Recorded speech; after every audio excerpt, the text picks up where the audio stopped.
이 시간 우리 하나님의 말씀을 우리 함께 읽겠습니다. 하나님의 말씀을 이사야 40장 1절부터 2절까지 두 절만 함께 읽겠습니다. 너희 하나님이 이르시되 너희는 위로하라. 내 백성을 위로하라. 너희는 예루살렘의 마음에 닿도록 말하며 그것에게 외치라. 그 노역의 때가 끝났고 그 제약이 사함을 받았느니라. 그의 모든 죄로 말미암아 여호와의 손에서 벌을 내나 받았느니라 할지니라 하시니라. 아멘. 이 시간 우리 같이 한번 기도할까요? 하나님, 이 시간 우리 마음의 여러 염려와 두려움들, 또 무거운 짐들을 내려놓고 말씀에 집중하기를 원합니다. 오늘 말씀을 통해서 정말 살아 역사하셔서 지금도 우리에게 위로하시는 그 하나님의 위로를 경험하는 그런 원래 역사가 일어나는 오늘 예배 시간이 되게 해달라고, 특별히 말씀 가운데 그런 위로를 받는 역사가 일어나게 해달라고 말씀을 사모하시면서 우리 다 같이 주여 한번 부르고 함께 기도하겠습니다. 주여! 아버지 하나님 감사합니다. 이 시간 좀 옆에 나와서 기도하겠습니다.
하나님, 이 시간 말씀 듣기를 원합니다. 살아있는 말씀이 우리 마음에 심겨지게 해주시고 우리에게 들려지게 하기 위해서 이 말씀으로 다시 한번 위로받고 영적으로 소생하는 복된 시간 되시도록 이 시간을 축복하여 주옵소서. 예수님의 이름으로 기도드렸습니다. 아멘. 오늘 말씀의 제목이요, 그 백성을 위로하시는 하나님이라는 제목입니다. 오늘 말씀을 통해서 하나님의 위로를 경험하는 귀한 시간 되시기를 바랍니다. 오늘 말씀은요, 하나님께서 이사야 선지자 중에서 주시는 말씀이에요. 그런데 이 말씀을 주시는 대상이 누구냐? 이스라엘 백성들인데, 구체적으로 어떤 이스라엘 백성들이냐 하니까 앞으로 150년 뒤에 이스라엘 백성들이 바벨론의 포로로 잡혀가게 될 것이라는 거죠. 포로 가운데서 고통당하는 자들에게 위로해 주시고자 주시는 말씀이 오늘 성경에 나타나 있는 말씀입니다. 지금 살아가고 있는 사람들이 아니라 150년 후에 나라도 잃고 성전도 잃어버리고 포로로 잡혀가게 될 그 사람들을 하나님께서 기억하사 그들에게 위로를 주시고자 오늘 말씀을 이사야 선지자에게 선포하신 것입니다. 그런데 오늘 성경은요, 이중적인 그런 예언의 성격이 있습니다. 150년 뒤에 포로 생활 가운데 있을 그 백성을 위로하는 말씀도 되고, 이것뿐만 아니라 오늘 이 시대를 살아가고 있는 또한 예수님이 오시기 직전까지 진정한 위로가 필요한 모든 자에게 주시는 말씀이요, 바로 오늘 본문에 나타나는 말씀이란 거죠. 그러므로 오늘 말씀을 통해서 위로를 받을 수 있는 귀한 시간 되시기를 바랍니다. 자, 여러분, 우리의 삶 속에 위로가 얼마나 필요합니까? 위로는요, 나이 드신 분만 필요한 것이 아니라 어린아이들도 필요해요. 10대 아이들도 그렇고 20대도 그렇고 30대도 그렇고 40대, 50대, 60대, 70대, 80대 할 것까지 다 우리는 위로가 필요합니다. 왜냐하면 세상이 너무 힘드니까. 외롭고 고독하고 범죄가 넘치고 마음 상하는 일들이 너무 많고 요즘 같은 질병에 대한 그런 어려움과 고통을 당하고 있고 그래도 미국은 백신이 많이 보급이 되어서 많은 사람들이 그래도 조금 백신을 맞고 나서 마음의 여유를 찾고 있는데 지금 뭐 인도나 유럽 같은 데는요 이 코로나 바이러스에서 계속해서 많은 고통과 죽음을 직면하고 있는 사람들이 있는 거 우리가 뉴스로 접하고 있지 않습니까? 세상에서는 지금 사방팔방에서는 죽어간다라고 신음소리를 내고 있고요. 절규를 토해내고 있습니다. 이런 상황 속에서 여러분 세상 속에서는 우리가 위로를 얻을 수 없기 때문에 하나님의 위로를 기대하고 바라보고 있지 않습니다. 그런데 여러분 우리가 세상에서 위로를 얻으려고 하지만은 세상에 주는 위로는요 진정한 위로를 줄 수 없다는 것을 알고 있지 않습니까? 왜냐하면 사람들마다 나의 문제도 내가 해결하기 힘드는데 어떻게 다른 사람까지 내가 챙기면서 위로할 수 있고 관심을 가질 수 있느냐 그런 마음과 그런 생각이기 때문에 다른 사람들 중에서 위로받는 일이 쉽지가 않아요. 그래서 사람들이 어떻게 합니까? 사람들이 나를 위로하지 않으니까 나라도 나를 위로하겠다 해가지고요. 요즘은요 자기 이렇게 어깨를 쓰다보면서 나를 위로한다고 그래요. 힘들었지, 고생했지, 괜찮아질 거야. 안 하는 것보다 낫겠지만 그런다고 해서 진정한 위로가 됩니까? 여러분 위로는요 하나님이 주셔야만이 진정한 위로가 될 수 있다는 것을 믿으시기를 바랍니다. 오늘 여러분 이 위로의 말씀이요 그냥 감정적으로 좀 편해지고 자유가 얻는 정도가 아니고 정말 위로의 하나님이 이런 분이구나. 시편 23편 3절에처럼 나를 소생케 하시는 그런 하나님의 위로를 경험하는 귀한 시간 되시기를 바랍니다. 오늘 예배를 마치고 말씀을 듣고 여러분 교회 문을 나갔을 때는 정말 위로의 하나님이 나와 함께 하시다. 이 위로의 하나님만 함께 하시면 내가 얼마든지 현실적 어려움 당하더라도 내가 이겨낼 수 있다. 그런 자신만만하게 용기를 얻고 새롭게 출발할 수 있는 귀한 시간 되시기를 바랍니다. 그러면 여러분 우리 위로의 하나님은 우리에게 어떻게 위로하십니까? 무슨 내용을 가지고 우리를 위로하십니까? 오늘 세 가지를 생각하겠습니다. 첫 번째로 우리 함께 따라해 주시기 바랍니다. 마음으로 위로하십니다. 이 사실을 믿으시기를 바랍니다. 자, 1절 말씀 이사야 40장 1절 말씀 함께 읽겠습니다. 너희의 하나님이 이르시되 너희는 위로하라 내 백성을 위로하라. 아멘. 우리 남편 되신 분들 어떤 분들은요 이렇게 저한테 이야기하더라고요. 자기는 자기 아내의 얼굴만 봐도 위로를 받는다 그렇게 이야기하더라고요. 이미 결혼한 20년이 지났는데도 불구하고 보통 10년쯤 지나면요 여러분 얼굴 봐가지고 위로받는 거는 쉽지 않거든요. 제 경험은 그렇습니다. 근데 20년이 지났는데 아내 얼굴만 봐도 위로받는다. 그건 어떤 감성인지 아세요? 소년 감성입니다. 물론 우리가 얼굴만 쳐다봐도 위로받는 경우도 있죠. 남편의 얼굴만 바라보다 좋고 아내 얼굴만 바라봐도 위로가 되고 평안해지고. 그런데 진짜 위로는 언제 받습니까? 서로의 마음을 이해해주고 마음을 만져주고 마음을 시원케 할 때 위로받는 거예요. 하나님이 그렇게 한다는 거지. 하나님께서는요 우리를 위로하실 때에 먼저 우리의 마음을 위로하십니다. 오늘 우리가 읽지는 않았지만은 이사야 40장 5절에 보면 여호와의 영광이 나타나고 모든 육체가 그것을 함께 보리라. 이는 여호와의 입이 말씀하셨느니라. 여호와의 영광이 우리에게 나타난다는 거예요. 하나님께서 우리를 찾아오셔서 만나 주신다는 겁니다. 우리가 이런 말을 하지 않습니까? 제발 한 번만 만나주세요. 그런 이야기를 하지 않습니까? 욥기서를 보면요 너무 고통이 심하니까 욥이 어떤 고백을 하고 있느냐? 하나님의 영광을 좀 봤으면 좋겠습니다. 그러면 이 문제가 해결될 것 같습니다라고 고백하는 내용을 우리가 욥기서에서 찾아볼 수 있습니다. 어떤 문제가 있을 때 우리가 실력 있는 사람, 권위자를 만나기를 원하지 않습니까? 당신이 제발 나를 만나주기만 하면 이 문제가 해결될 수 있습니다라고 만나기를 간절히 바라는 마음을 갖고 우리가 요청하지 않습니까? 하나님은 그런 우리의 형편을 아셔서 우리를 위로하게 하여 어떻게 하시느냐? 만나주세요. 우리를 찾아오십니다. 가장 강력하게 하나님께서 우리를 만나주시고 찾아오신 사건이 무엇입니까? 성자 하나님이 이 땅에 인간의 몸을 입고 오신 것이죠. 왜 그렇습니까? 하나님을 만나기만 하면, 하나님의 영광을 경험하기만 하면 우리가 위로받을 수 있으니까. 우리를 위로하시고자 하나님께서 친히 낳고 나된 이 땅에, 그리고 죄악이 간직된 이 땅에 인간의 그런 몸을 입고 이 땅에 찾아오신 것이죠. 우리를 위로하기 위하여 친히 찾아오신 것입니다. 뿐만 아니라 우리는 사람을 만나서 위로받는 일도 있지만 또한 마음의 그런 시원함을 얻어야만이, 마음을 다르게 말하면 우리가 감정이라고 하지 않습니까? 감정이 여러분 우리가 더욱더 살아있고 위로받을 때 우리가 위로를 받지 않습니까? 우리 한국 분들은요, 감정에 굉장히 민감합니다. 아무리 좋은 일도요, 감정 상하면 안 해요.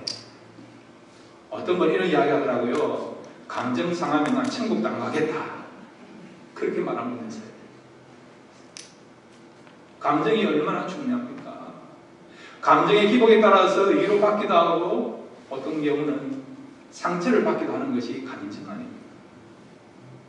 근데 하나님은요, 이런 마음, 이런 감정을 중요시 여기는 그런 우리의 형편을 아셔서 우리를 위로하시는데 어떻게 위로하시느냐? 먼저 우리 마음을 위로하신 것을 보게 됩니다. 오늘 우리가 이사야 40장 1절을 보면 너희 하나님이 이르시되 너희는 위로하라 내 백성을 위로하라 그렇게 말씀하고 있어요. 하나님은 어떤 하나님이냐? 그의 백성을 위로하시는 하나님이라는 거예요. 여기에 여러분 우리의 마음을 위로하시는 하나님의 그 손길과 하나님의 마음을 알 수 있습니다.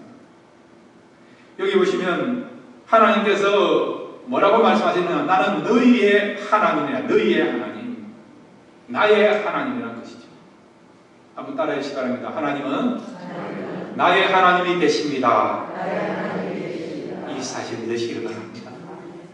너희의 하나님, 나의 하나님 뜻이 무엇입니까? 내가 너를 그만큼 소중히 여긴다는 거예요. 소중히 여긴다는 거지. 한 번씩 우리가 아버지, 엄마가 아이들에게 이런 이야기 해줍니까? 나는 너의 아버지다. 너의 엄마다. 그 말은 뭐냐? 나는 너를 그렇게 소중히 여긴다. 그런 말이에요. 너를 귀하게 여기고 너의 삶에 대해서 책임진다는 그런 말이란 것입니다. 똑같은 말씀을 하고 있습니다. 너희들은 누구라고요? 내 백성이다. 내 백성이다. 끝까지 내가 책임지는, 너를 사랑하는, 너를 지키는 그런 아버지이고 어머니이고 우리 하나님이요, 그런 분이라는 거예요. 그런 의미를 갖고 있는 것이 바로요, 내 백성이라는 것이죠.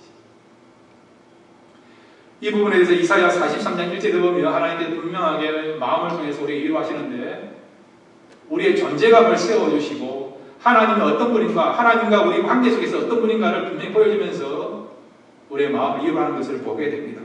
이사야 43장 1절입니다. 함께 읽겠습니다. 시작. 야곱아 너를 창조하신 여호와께서 지금 말씀하시느니라. 이스라엘아 너를 지으신 이가 말씀하시느니라. 너는 두려워하지 말라. 내가 너를 구속하였고 내가 너를 지명하여 불렀나니 너는 내 것이라. 아멘.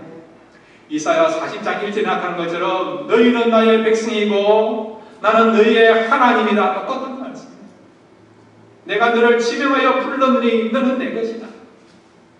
내 소유라는 거죠. 내가 끝까지 책임진다는 것입니다. 내가 가장 사랑하는 존재라는 것이죠.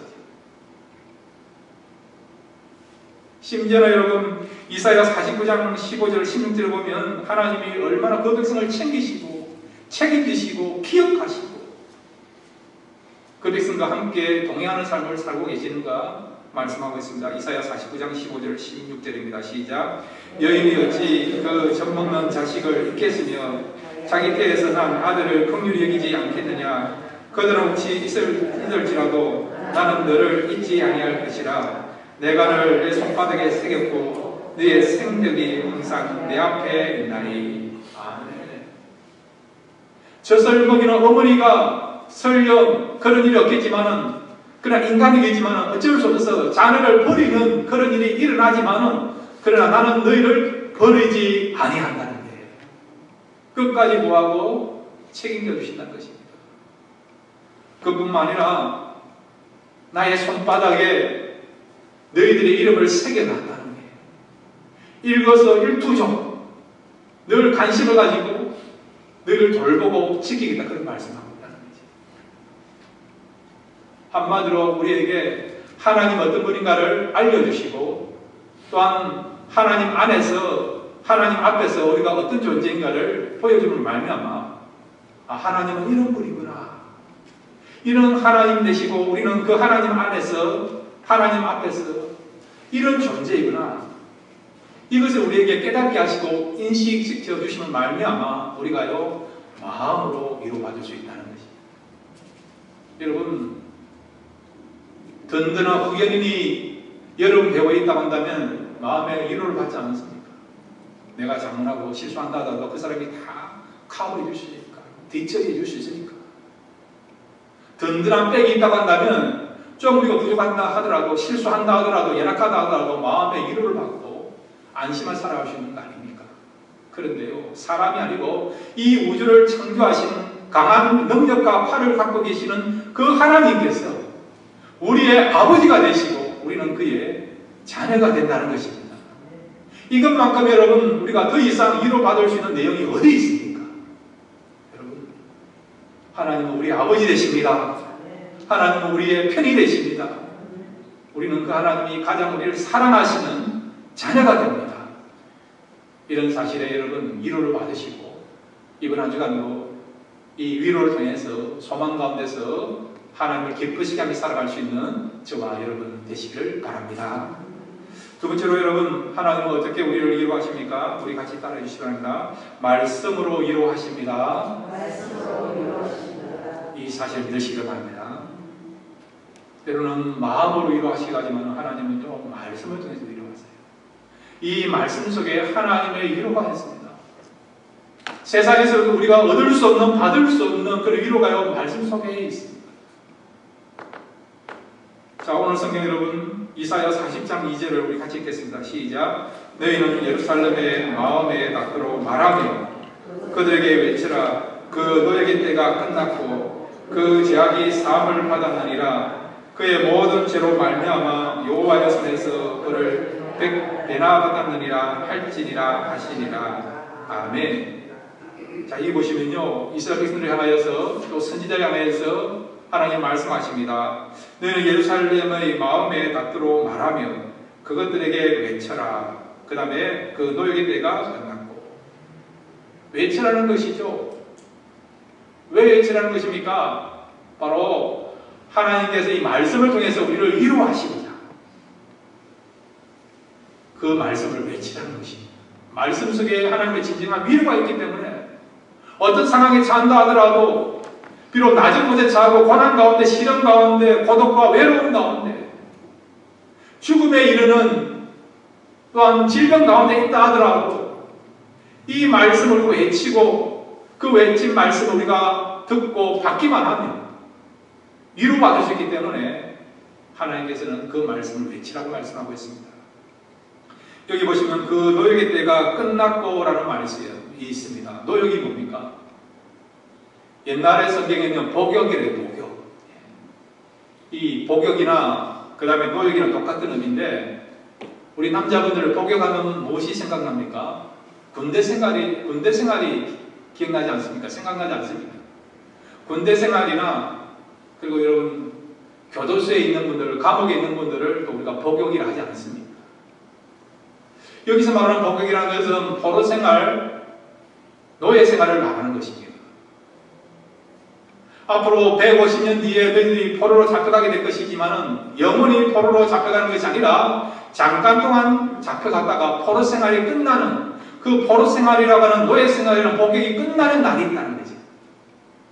너희들이 자유를 얻고 이제 해방되는, 회복되는 그때가 있다는 것이죠. 이 사실을 알고 너희들이 위로받아라는 것이죠. 그리고 이 사실을 전하라고 말씀하고 있는 것입니다.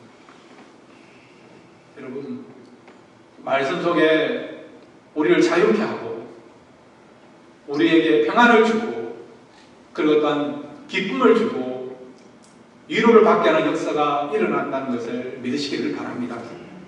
자, 시편 119편 50절 말씀을 함께 읽겠습니다. 시작. 이 말씀은 나의 고난 중에 위로라. 주의 말씀이 나를 살리셨기 때문입니다. 아멘. 고난 중에서 내가 위로를 받아서요.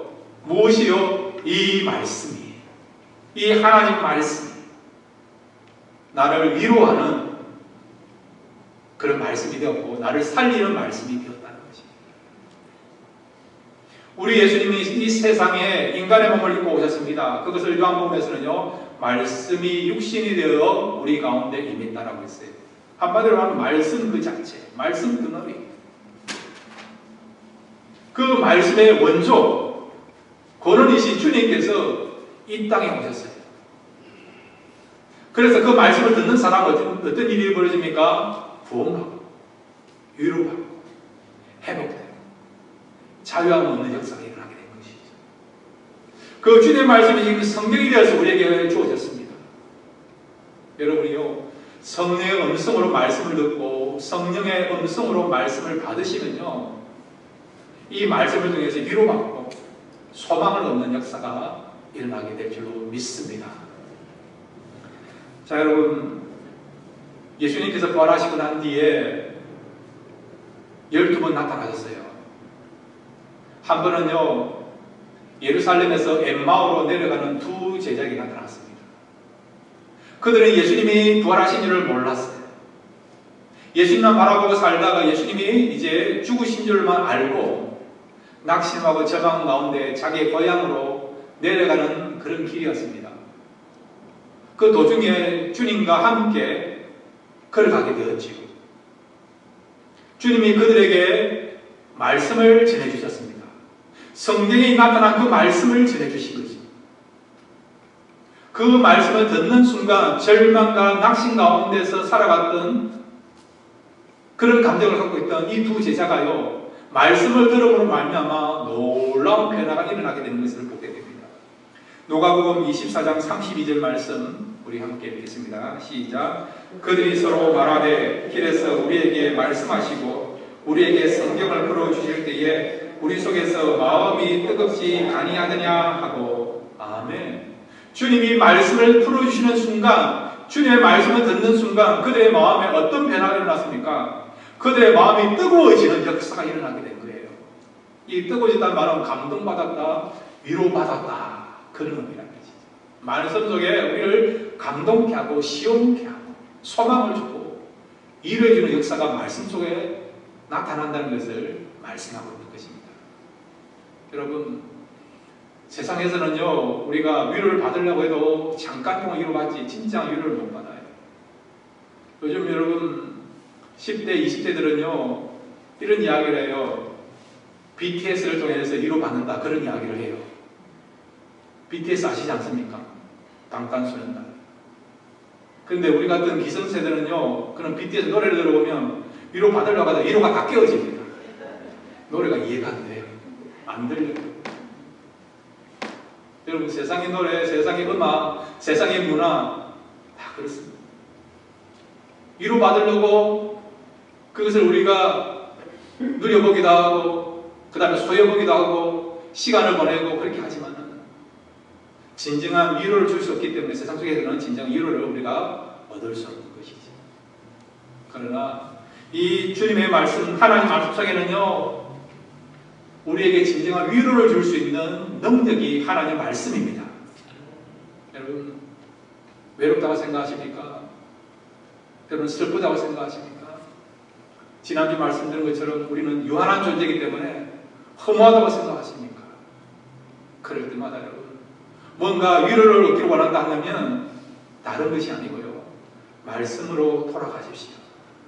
말씀을 들으시고 말씀 붙여보십시오. 이 속에 나를 위로하고 나를 살리는 놀라운 역사가 이 말씀 속에 나타나게 될 줄 믿습니다. 말씀 중에 위로받을 수 있는 저와 여러분 되시기를 바랍니다. 세 번째로 여러분, 하나님은 우리를 어떻게 위로하십니까? 함께 따라해 주시기 바랍니다. 은혜로 위로하십니다. 예, 은혜로 위로하십니다. 로마서에 보면 여러분, 죄가 더한 것에 뭐가 넘친다고요? 은혜가 더욱 넘친다 했어요. 죄로 실험하고 고통당하지만은 죄만 있는 것이 아니라 한쪽에는 무엇이 있다고요? 하나님의 은혜가 있어요. 은혜가 우리에게 위로를 주기 때문에 얼마든지 죄가 간증의 세상 속에서 세상은 지금 죽겠다라고 아우성치는 씨름하는 고통을 토해내는 그런 상황이라 하더라도 하나님은 시대를 초월해서 그런 환경 속에서도 은혜를 주시는 거죠. 이 은혜로 말미암아 우리가 위로를 받는 것입니다. 위로란 뜻이 뭐냐? 우리 같이 따라해 주시기 바랍니다. 위로는 다시 숨을 쉬게 하는 것이다. 예, 그것이 위로의 뜻이에요. 원어적인 뜻이 다시 숨을 쉬게 하는 것, 살게 하는 것, 소생케 하는 것, 일어나게 하는 것, 새 출발하게 하는 것, 그런 능력이 되는 것이 뭐라고? 위로예요. 바꿔 말하면 이 위로는 뭐냐고요? 은혜라고 할 수 있는 은혜. 은혜를 받으면 위로 받을 수 있습니다. 위로는요, 바로 이렇게 하나님의 은혜로 말미암아 위로 역사를 우리가 경험할 수 있습니다. 오늘 성경은 여러분 2절, 40장 2절 말씀을 다시 한번 읽겠습니다. 시작. 너희는 예루살렘의 마음에 닥도록 말하며 그것들에게 외치라. 그 노예 때가 끝났고 그 죄악이 사함을 받았느니라. 그의 모든 죄로 말미암아 여호와의 손에서 그를 배나 받았느니라 할지니라 하시니라. 아멘. 하나님께서 이스라엘 백성들을 향하여 앞으로 너희들이 포로 생활을 하게 되지만은, 그러나 그 포로 생활이 끝나는 시점이 있다는 거죠. 자유인이 되고요, 고향으로 돌아갈 수 있는 회복의 시간이 있다는 겁니다. 그러니 이 말씀에 대해서 위로를 받아라는 거죠. 소망을 가지라는 거죠. 그것뿐만 아니라 그 죄악이 사함을 받았느니라. 너희들이 죄로 말미암아 고통당하고 이렇게 실험하고 노예 생활을 할 수밖에 없지만은 어떻게 하나님께서 너희들의 죄를 사하노라. 이런 말씀을 통해서 위로를 받아라는 것이죠. 여러분, 죄 사함이라고 하는 은혜가 없다고 한다면 진정한 위로가 있겠습니까? 우리가 위로를 받을 수 있고 진정한 위로가 될 수 있는 것은 먼저는요, 죄의 문제가 해결돼야 된다는 거죠. 죄는 여러분 빚과 같습니다. 빚을 한번 집으세요. 원금 내야 되죠. 이자 내야 되죠. 독촉당하면 그 마음이 얼마나 불안합니까? 밥을 먹어도 먹음 같지 않고요. 생활해도 생활하는 게 아는 것 같고. 빚을 한번 집으면 그런 스트레스, 고통 당하지 않습니까? 죄라는 것이 그래요. 죄를 지으면 여러분 죄책감이 있어요. 그 죄책감이 얼마나 무거운 줄 아십니까? 삶에 즐거움이 없습니다. 평안함이 없어요. 그래서 우리가 이런 말을 하지 않습니까? 죄를 짓고는 못 산다라고 이야기하지 않습니까? 하나님이 그렇게 만들어 놨어요. 죄를 지으면 죄책감을 느끼고 죄에 대한 무거운 짐을 느끼면서 이 죄의 문제에 대해서 해결하려고 하는 그런 마음을 가지고 주님께 나오라고, 하나님께 나오라고. 그래서 하나님께서는요, 죄를 지으면 평안하게 살게 하겠는 것이 아니라 이렇게 무거운 짐을 진 것 같이 불편함과 그리고 어떤 중압감을 우리가 가지고 살아가라고 말씀하고 있고, 또 그렇게 하나님 역사하시죠. 자, 이 부분에서 하나님께서 우리에게 뭐라고 또 위로하시고 말씀하시고 은혜 베풀어 주십니까? 이사야 1장 18절 말씀 함께 읽겠습니다. 시작. 여호와께서 말씀하시되 오라 우리가 서로 변론하자. 너희의 죄가 좋은 가슴일지라도 농가같이 희어질 것이요 진홍같이 붉을지라도 양털같이 희게 되리라. 아멘. 비록 죄를 짓는다 하더라도 우리에게는 어떤 은혜가 있다고요? 죄로부터 벗어날 수 있는, 자유할 수 있는, 죄 사함을 얻을 수 있는 은혜가 있다는 거예요. 길이 있다는 것이에요. 그게 뭐냐? 하나님께 나와서 회개하기만 합니다. 하나님께서는 우리의 모든 죄를 사해 주신다는 것이에요. 이렇게 우리가 죄 사함을 받게 된 것이 된다고요? 진정한 위로를 얻게 된다는 거죠.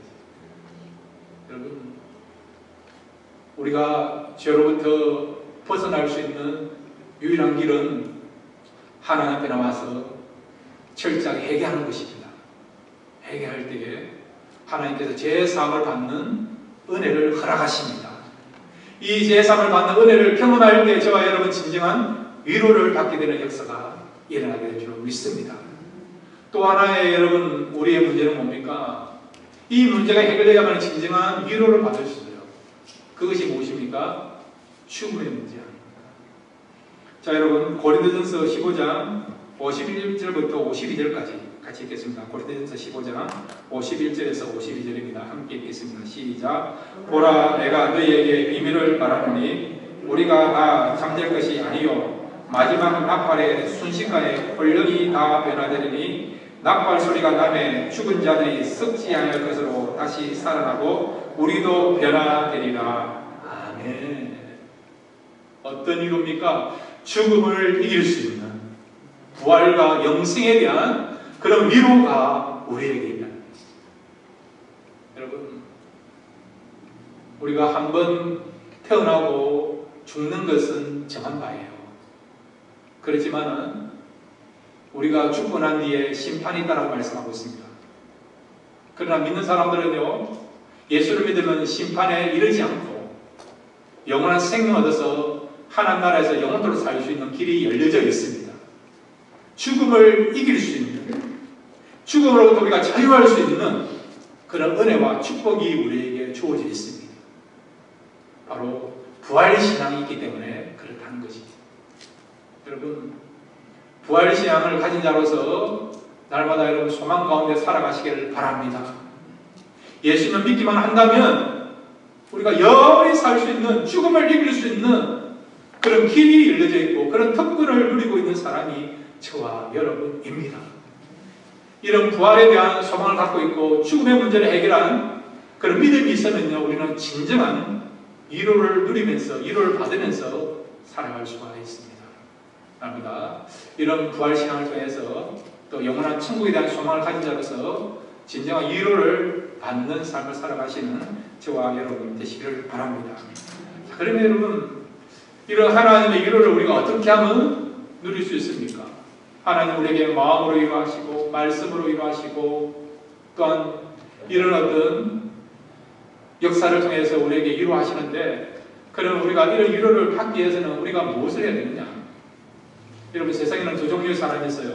하나님의 위로를 받는 한 종류의 사람이 있고, 그런 위로가 있음에도 불구하고 위로를 받지 못하는 또 다른 종류의 사람이 있어요. 위로를 받는 사람과 위로를 받지 못한 사람의 차이점은 무엇입니까? 자, 여러분, 오늘 성경 우리가 이사야 40장 3절부터 5절까지 같이 한번 읽겠습니다. 이사야 40장 3절부터 5절입니다. 시작. 외치는 자의 소리여 이르되 너희는 광야에서 여호와의 길을 예비하라. 사막에서 우리 하나님의 대로를 평탄하게 하라. 골짜기마다 어두워지며 산마다 언덕마다 낮아지며 고르지 아니한 곳이 평탄하게 되며 험한 곳이 평지가 될 것이요 여호와의 영광이 나타나고 모든 육체가 그것을 함께 보리라. 이는 여호와의 입이 말씀하셨느니라. 아멘. 하나님의 영광이 우리에게 나타난다는 거예요. 하나님이 우리를 찾아오신다는 겁니다. 이럴 때 우리가 위로를 받는다는 거예요. 하나님이 우리에게 찾아오심을 말미암아, 하나님을 만남으로 말미암아, 하나님의 영광을 경험함으로 말미암아 우리가 하나님의 위로를 받을 수 있는데 어떻게 된다고요? 우리의 골짜기가 낮아져야 된다는 거죠. 산이 낮아져야 된다는 겁니다. 이런 골짜기의 산은 무엇을 가리키느냐? 우리의 마음을 가리킵니다. 교만된 마음. 그런 마음을 가리키는 것이죠. 이기적인 마음, 죄에 사로잡혀 있는 그런 마음들을 가리키는 것이죠. 이런 것들이 낮아질 때, 교만하지 않고 겸손해질 때에 어떻게 해요? 진정한 위로자 되시고 왕 되신 하나님께서 우리에게 찾아오신다는 것이죠. 왕이 올 수 있도록, 영광의 하나님 우리에게 올 수 있도록 길을 마련하라는 거예요. 그렇게 하기 위해서는 골짜기를 낮추고 산을 낮춰라라고 평지가 되도록 만들어라는 것이지. 우리 속에 있는 그런 세상의 욕망들, 세상을 통해서 이루어받으려고 하는 그런 마음들, 그런 것들을 우리가 내어버리고 정말 영적으로 우리가 가난한 사람이 되어서 하나님의 은혜를 간구하고 하나님의 이루를 바라보고 나갈 때에, 그런데 하나님의 영광이 임하시고 하나님 만나는 역사가 일어나는 말미암아 진정한 위로가 나타나실 것을 말씀해 주고 있습니다. 여러분, 정말 우리가요 영적으로 심령이 가난한 자가 되어서 마치 여러분 거린이 음식을 구걸하는 것처럼 우리가 영적인 양식에 대해서, 하나님의 은혜에 대해서, 하나님의 이루에 대해서 사모하는 마음을 가지고요 우리가 구하고 부르짖고 찾을 때에, 그런 사람은요 우리의 마음을 낮추어서 진정한 왕 되시고 진정한 이루자가 되시는 하나님 우리 속에 임함으로 말미암아 우리 마음속에 세상이 줄 수도 없고 세상이 알 수도 없는, 세상을 통해서 우리가 경험할 수 없는 놀라운 하늘로부터 내려지는 참 위로를 받는 역사가 일어날 수가 있습니다. 여러분, 위로가 필요하십니까? 인생살이에 여러분 많이 지쳐 있습니까? 두려움이 있습니까? 염려가 있습니까? 때로는 슬프십니까? 너무 고독하십니까? 그런 마음 갖고 있다 한다면 여러분 진정한 위로자 되시는 하나님을 초대하시길 바랍니다.